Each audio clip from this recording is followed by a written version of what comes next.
Welcome to the most expensive apartment in the world, $250 million. The first one to get it sold, you're gonna get $10 million. So it's time to step up and sell. Oh my gosh, we're all dying. Nile's Sorry, face. we all in the thick of it right now here on the couch. It is Money Monday. We're taking a closer look at the Netflix series Owning Manhattan, which just has us going.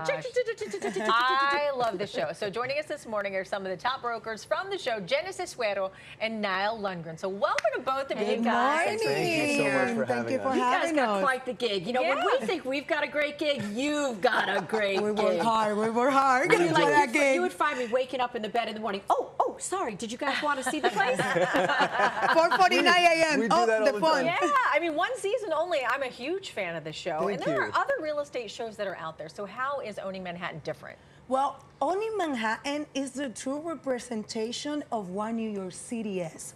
Diversity, Well, a the little part of melting New York pot. No, but in terms of diversity, if you watch Owning Manhattan, actually, I'm sitting next to you right now, which I'm one of the true representations of diversity in the show. And the whole show is a very diverse cast, number one. Yes. And New York City is one of the most diverse places in the entire world. Sure. And one of the things that I do when I hire for my team is I hire for diversity. And that's why you see beautiful Genesis, the queen of New York. Thank you, former. But we're talking about like the 0.5% of the 1% that can actually afford these places. And you know, you can't get enough, right? Yeah. Of looking at all of these jaw-dropping homes and being able to bring that to people. Right. Because we wouldn't necessarily have access to, because if I called you up and you'd be like, can I see your balance sheet, please? And I'd be like, I'm not qualified. Your financials. But we can probably let her in so she can get inspired, right? Yeah, we got a relationship, no Right. worries. But you talk about diversity in the cast. I mean, Nile, let's talk about the way that you come off on this show. I mean, you are a tough cookie. That's and true. you're a true competitor. You're out there. Yep. I mean, maybe I should ask you to describe him in your opinion. 16 years in the business, of course. He has to manage his business like that. Right. He's cultural, he's disciplined, and he's a leader that I learned a lot from. So a go-getter. Right, he's a go-getter. So I think that's the attitude that all of us who works in the business should have.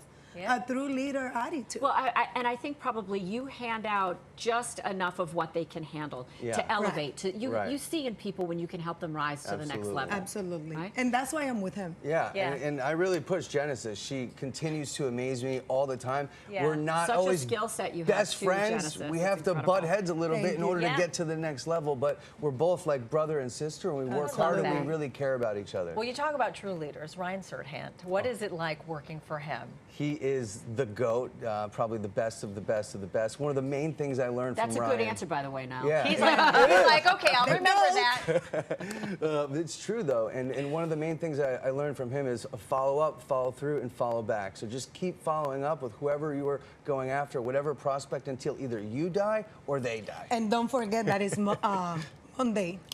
Money Monday. Monday. You know, even though Money Monday. for a lot of us as viewers, this is like a voyeur thing, right? Because we're not going to have access to this type of homes. But this is sort of like, what Manhattan represents, that uber wealthy.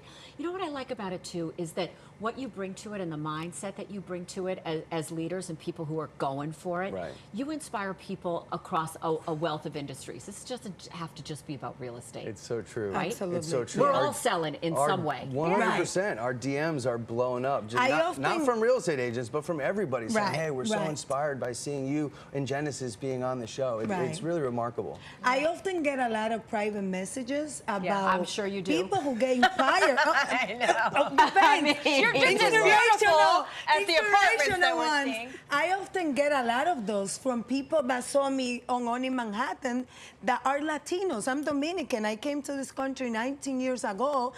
I get people who have been following my career since I started, and they're like, Genesis, I cannot believe how far you have become through doing the right things. That's right. Through your dreams, through your jobs that you always your believe hustle, in. your grit, your determination, your grind. Exactly. And people can really lean into that. Yeah. But here's the big question for those that really watch the show. Did you sell Central Park Tower? That apartment was ridiculous. You have And the did you men. get the 10 million? It's Spend it with? You have the man in front of you who is working along Ryan tirelessly every day So still working. to get Still the- working on it to answer the property question, sold. but Is there a season 2? ooh, we're still working on You it. got to finish it. You got to binge it. Yes, right. We won one. We won one. I know. I want one. I'll tell you that for sure. Thanks so Thank much you. for coming guys on, are you great. guys. Thank you for This We having show appreciate is it. awesome. We love it. We really do. Thank And you. we're Keep so glad you're- watching. Oh, I Only will. Manhattan. You can check out more of the real estate scene, Owning Manhattan, streaming now on Netflix. It is addictive. Yep. I binge watched it like in one sitting. I loved it so You much. see? With a bucket of popcorn. And with my kids that are like, why don't we live there?